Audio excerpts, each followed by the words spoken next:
Calcium intake வந்து ஒரு நாளைக்கு இவ்வளோ கண்டிப்பாக எடுத்துக்கணுங்கிற ஒரு கட்டாயம் இருக்குது. 1.2 கிராம் 1 to 1.2 வச்சுக்கோங்க. மெனபாசல் உமனுக்கு நாங்கள் 1.2 சொல்லுவோம். நார்மல் மென்னில் வந்து 50 வயசுனா 1 gram per day. 1 gram per day. அது இப்போ நம்ம பாலில் பெரும்பாலும் கிடைச்சிக்கிட்டு இருந்தது. இப்போ பாலை வந்து எல்லாருமே அவாய்ட் பண்ண ஆரம்பிச்சிட்டாங்க. கீரையை நம்ம டெய்லி தினம் நம்ம சாப்பிட்றதுக்கும் முடியாது. ஸோ கால்சியம் இன்டேக் எவ்ரிடே இந்த மினிமம் மோர் தான். அதாவது பால் வந்து ரொம்ப ஒரு அதில் ஒரு கான்ட்ரவர்சி இருந்துகிட்டே இருக்கு. என்னன்னா பால் நல்ல ஒரு ஃபங்க்ஷனல் ஃபுட்டு, கண்டிப்பாக அது ஒரு ஊட்ட உணவு. ஆனால் அது அன்றாட உணவா அப்படிங்கிறதுல ஒரு கொஸ்டின் இருக்கு. நம்ம வந்து அன்றாட உணவு ஆக்கிட்டோம். ஒரு கடந்த 100-150 வருஷமா அன்றாட உணவு ஆக்கிட்டோம். 100 வருஷத்துக்கு முன்னாடி வந்து அது அன்றாட விலை. வாய்ப்பு இருந்தவங்க குடிச்சாங்க. பல இடத்துல குடிக்காமே காலம் முழுக்க பாலே சாப்பிடாத நம்ம வீடுகளில் தெரியும். நம்ம தாத்தா பாட்டிகள் எல்லாம் சில பேர்கள் வந்து பாலை வந்து வாந்தி வருதும்பாங்க.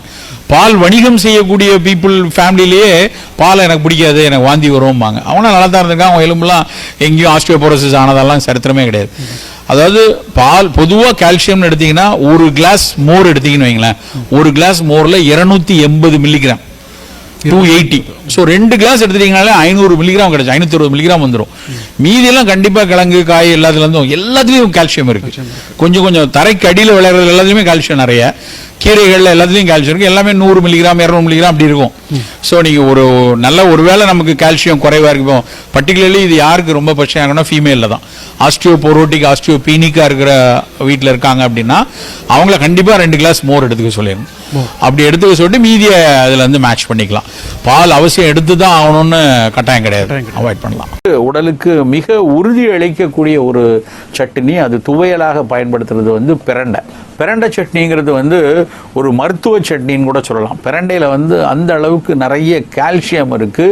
எலும்புகளை வலுப்படுத்தக்கூடிய தன்மை இருக்கிறது. அதுக்கு பேரே சித்த மருத்துவ உலகத்தில் அதனுடைய பேரே பார்த்தீங்கன்னா வஜ்ரவல்லி அப்படிம்பாங்க. உறுதிப்படுத்தக்கூடிய ஒரு கொடி, அதனால தான் வஜ்ரவல்லின்னு பேர்.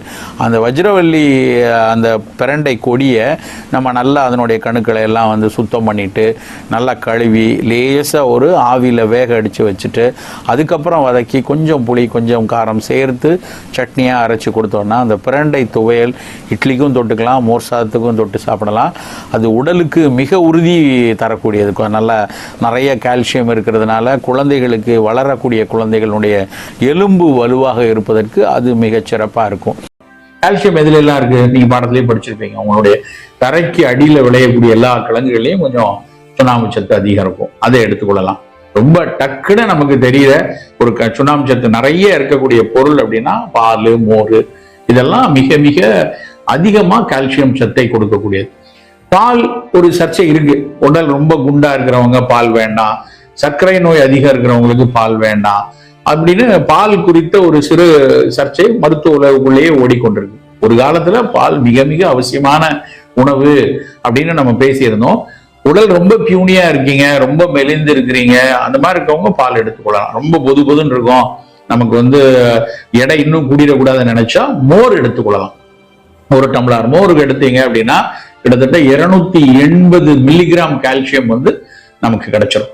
அப்போ வெயில் காலங்கள் எல்லாம் நல்ல ஒரு கப் மோர், நல்ல நீர் மோரா அதை வந்து எடுத்துக்கொள்ளக்கூடிய தன்மை வச்சுக்கணும். கேழ்வரகு, ராகி அப்படின்னு சொல்லுவாங்க, குரக்கன் அப்படின்னு சொல்லுவாங்க. இந்த ராகி, குரக்கன், கேழ்வரகுன்னு சொல்லுவாங்க. சவுத்துல எல்லாம் கேப்ப அப்படின்னு சொல்லுவாங்க.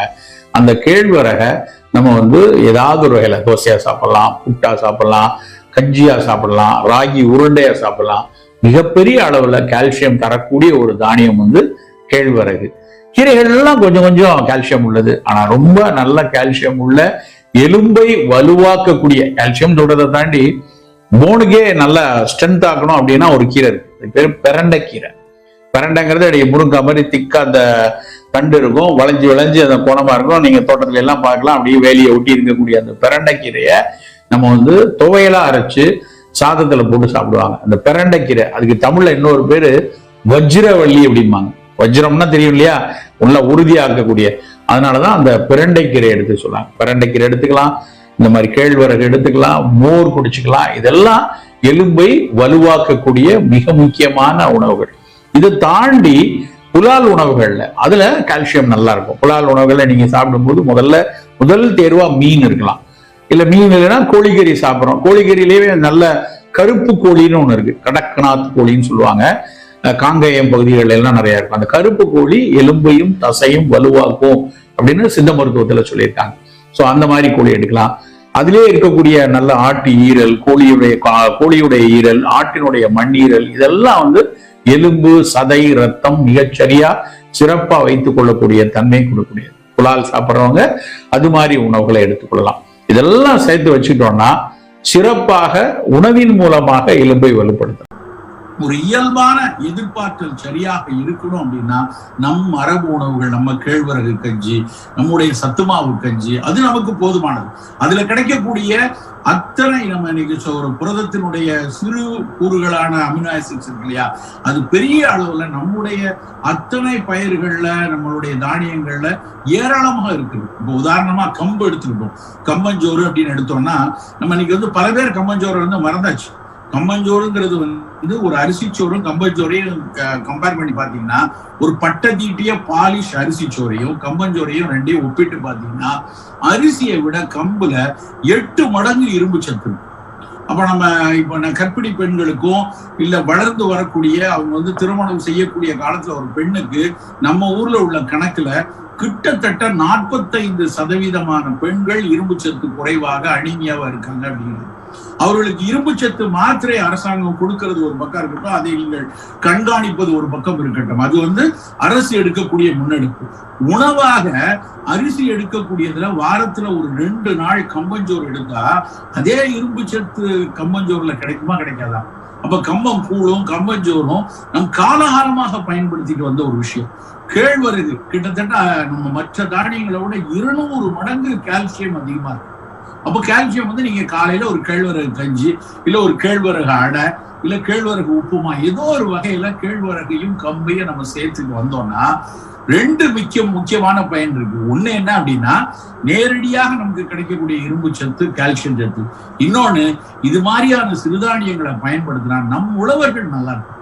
நம்ம ஊர்ல இருக்கக்கூடிய உழவர்கள் அந்த உழவு நல்லா இருக்கும். அதை தாண்டி இன்னொரு பயன் என்னன்னா, இந்த சிறுதானியங்கள் எல்லாம் இன்று வரைக்கும் ரசாயன கலப்புள்ள ஒரு வேளாண்மை இல்லை. அங்க வந்து பூச்சிக்கொல்லிகள் தெளிக்கப்படல, உரங்களாக பல்வேறு கெமிக்கல்களை போடுற தன்மை இன்றளவுல பெரிய அளவுல இல்லை. அப்படி இருக்கும்போது நாம வாங்கி சாப்பிடக்கூடிய கம்பஞ்சோறு மூலமா, கேழ்வரகு மூலமா ஒண்ணு நம்ம நல்லா இருக்கிறோம், இந்த உழவர் நல்லா இருக்காங்க, இந்த மண் நலமாக இருக்கிறது, இந்த மண்ணுக்குள்ள இருக்கிற மண்புழு நலமாக இருக்கிறது, இந்த மண்ணில் வளரக்கூடிய ஒரு செடியில் அடிக்கக்கூடிய பட்டாம்பூச்சியும் தேனியும் நல்லா இருக்கு, அந்த இடத்துக்கு வரக்கூடிய தேன் சிட்டு நலமா இருக்கு. அப்ப இவையெல்லாம் நலமா இருக்கும் போது இந்த மானுட இனமே நலமா இருக்கும்.